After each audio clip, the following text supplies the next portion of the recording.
My daughter is going through some changes. Sarah barely said a word on the ride to the animal shelter. I tried to coax a smile out of her, but she gave me the typical moody teen treatment. I understood why. She had just turned 14. By the laws of our community, she was a woman now. In a few years, she'd be expected to find a suitable mate and have children of her own to carry on our people's way of life. I figured bringing home an animal would be a good way to teach her responsibility, to help her prepare for that future role. But she resented the thought of respecting tradition, and this little outing was just a reminder. As we pulled up to the nondescript concrete building, she finally spoke.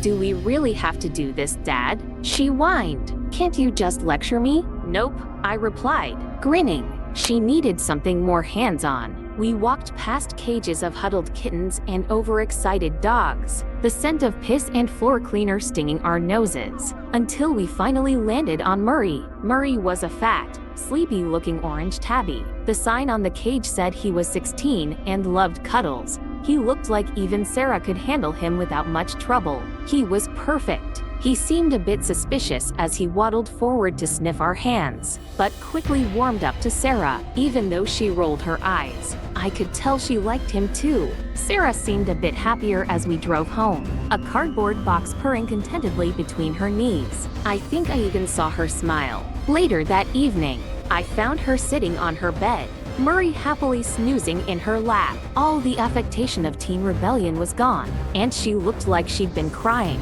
I put my arm around her and tried to comfort her. "I don't want to do this," she pled, her words shaking with emotion. "Please don't make me." I was afraid this was coming. "No," I barked. "How will you ever be able to take care of a family if you can't handle a lousy cat? You're not a kid anymore. This is part of growing up."